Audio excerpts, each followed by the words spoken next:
Assalamualaikum warahmatullahi wabarakatuh. Selamat pagi anak-anak semuanya. Pada kesempatan kali ini kita akan belajar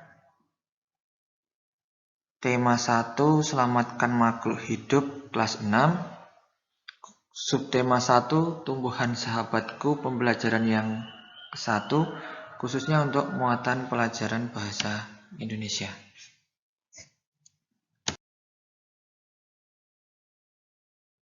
Oke. Kita akan belajar materi menentukan ide pokok paragraf. Di sebuah paragraf, itu idealnya mengandung satu ide pokok. Jadi ide pokok tadi itu dikembangkan menjadi satu kalimat utama. Kemudian dikembangkan lagi menjadi beberapa kalimat penjelas. Jadi kesimpulannya itu sebuah paragraf itu mengandung satu ide pokok. Ide pokok tadi dikembangkan menjadi satu kalimat utama, kemudian dikembangkan lagi menjadi beberapa kalimat penjelas. Jadi mengandung satu ide pokok, mengandung satu kalimat utama, tapi masih mengandung beberapa kalimat penjelas.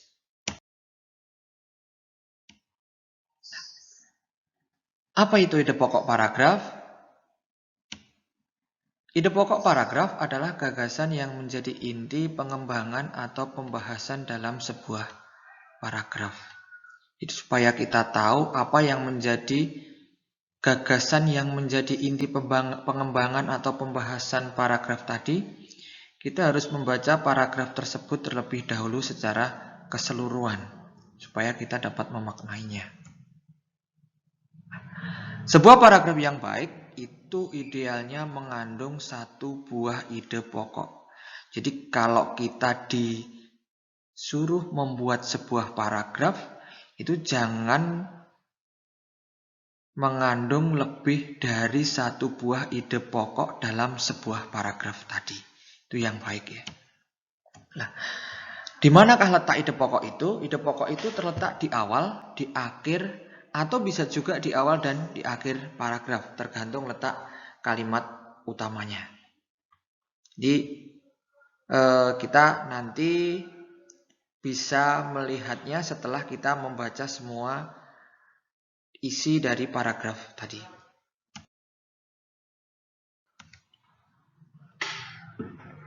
Bagaimana cara menentukan ide pokok sebuah paragraf? Cara termudah untuk menentukan ide pokok sebuah paragraf adalah kita menentukan kalimat utama dari paragraf tersebut terlebih dahulu. Karena saya tadi di depan menjelaskan bahwa ide pokok itu terletak pada kalimat utama atau tergantung dari letak kalimat utamanya. Kalimat utama itu sendiri itu adalah kalimat yang menjadi inti pembicaraan dari sebuah paragraf. Jadi setelah kita membaca keseluruhan dari sebuah paragraf, kita harus bisa memaknai kalimat mana yang menjadi inti pembicaraan yang bisa mewakili seluruh isi dari paragraf. Cirinya dari kalimat utama ini berarti karena dia menjadi inti pembicaraan, dia membutuhkan penjelas-penjelas yang bisa menjelaskan kalimat tadi.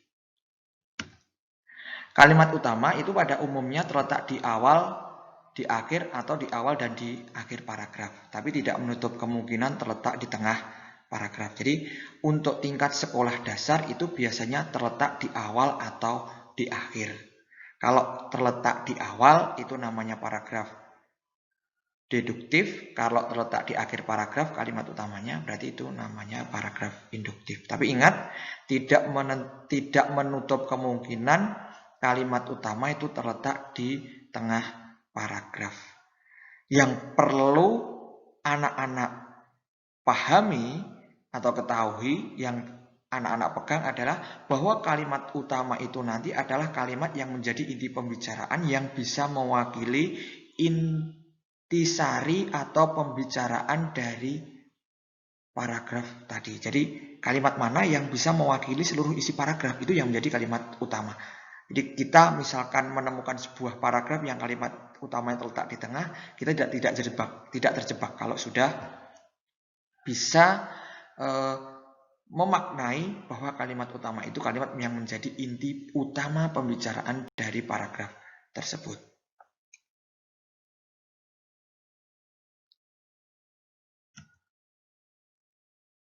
Oke, setelah menemukan kalimat utama sebuah paragraf, apa yang kita lakukan? Ya, setelah menemukan kalimat utama, kita dapat menentukan ide pokok dari paragraf tersebut. Nah, ide pokoknya itu ada ringkasan atau intisari dari kalimat utama sebuah paragraf tersebut. Jadi, setelah menemukan kalimat utamanya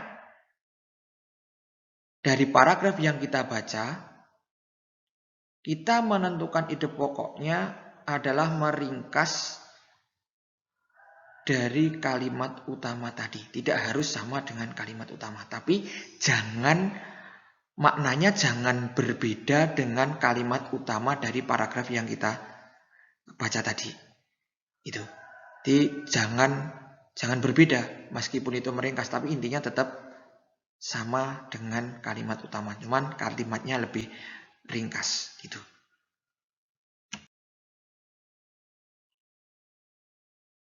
Oke, sekarang mari kita mencoba mencari ide pokok sebuah paragraf. Di sini saya punya contoh sebuah paragraf. Untuk paragraf yang pertama, pohon kelapa memiliki banyak manfaat. Batang pohon kelapa dapat dimanfaatkan untuk bahan bangunan. Buahnya yang masih muda dapat digunakan untuk bahan membuat minuman. Buahnya yang sudah tua dapat dimanfaatkan untuk bumbu memasak. Kulit buahnya bagian luar dapat digunakan untuk membuat keset. Daunnya bisa digunakan untuk membuat kerajinan tangan atau ketupat. Tulang daunnya juga dapat digunakan untuk membuat sapu lidi. Kalau kita cermati setelah kita membaca keseluruhan isi paragraf pertama ini, kalimat yang pertama pada awal paragraf tadi tertulis pohon kelapa memiliki banyak manfaat. Kemudian kalimat yang kedua dan seterusnya itu menjelaskan manfaat tiap-tiap bagian dari pohon kelapa. Jadi kalau kita cermati betul-betul jelas sekali bahwa kalimat pertama ini adalah kalimat yang menjadi inti pembicaraan. Jadi jelas sekali kalimat utamanya adalah pohon kelapa itu memiliki banyak manfaat. Kemudian dari kalimat utama itu dijelaskan pada kalimat yang selanjutnya manfaat untuk tiap bagian dari pohon kelapa. Ini jelas sekali ya untuk contoh paragraf yang pertama ini. Kemudian dari kalimat utama kita dapat menentukan ide pokok paragraf tersebut.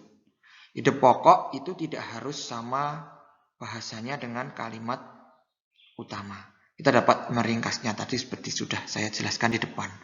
Jadi inti dari kalimat utama itu kalau diringkas adalah manfaat pohon kelapa.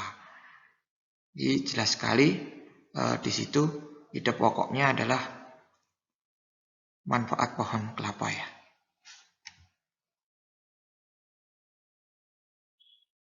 Sekarang kita simak untuk paragraf yang kedua, contoh paragraf yang kedua.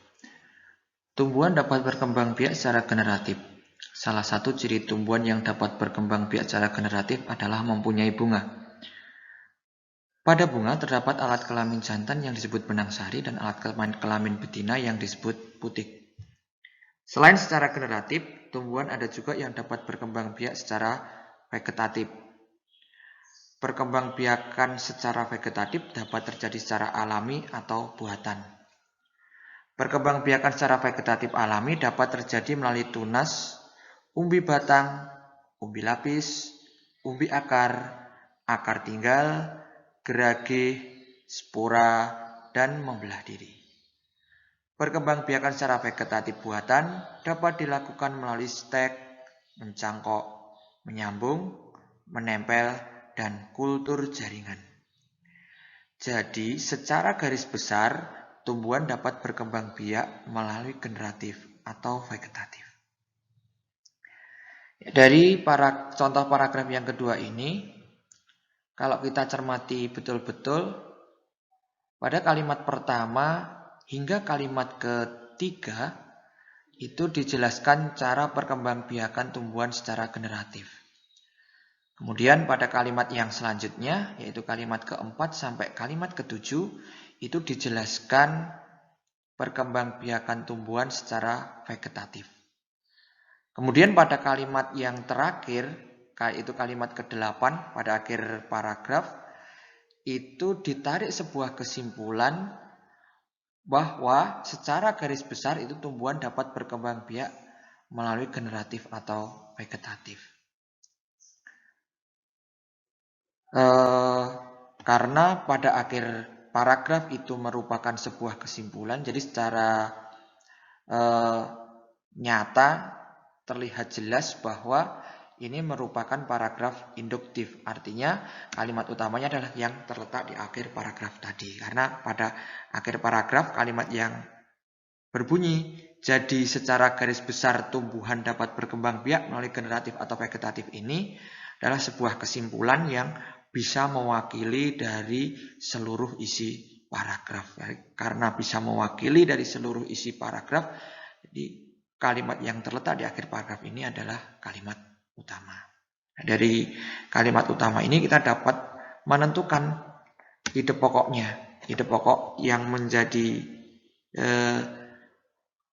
ide pokok dari paragraf 2 ini adalah tumbuhan dapat berkembang biak secara generatif atau vegetatif. Kalau kita cermati juga kalimatnya tidak jauh berbeda dengan kalimat utamanya, namun lebih ringkas. Tapi kalau disandingkan maknanya hampir sama. Itu ide pokok dari paragraf yang kedua ini. Tapi misalkan anak-anak semuanya ingin menulis ide pokoknya dengan bahasa yang lain, apakah diperbolehkan? Diperbolehkan, asalkan tidak jauh intinya dari kalimat utama yang kita temukan. Jadi tidak boleh keluar dari konteks pembicaraan paragraf. Contoh, misalkan kita membuatnya ide pokoknya dengan kalimatnya yang misalnya perkembangbiakan tumbuhan secara generatif atau vegetatif. Itu juga boleh. Jadi kalimat yang dibuat menjadi ide pokok, yang kita tuliskan sebagai ide pokok tidak harus sama untuk setiap anak. Itu. Saya kira cukup jelas penjelasan saya mengenai materi menentukan ide pokok sebuah paragraf muatan pelajaran bahasa Indonesia ini. Untuk penjelasan saya mengenai materi ini sampai di sini terlebih dahulu. Lain kali akan saya jelaskan tentang materi pembelajaran yang lain. Terima kasih. Wassalamualaikum warahmatullahi wabarakatuh.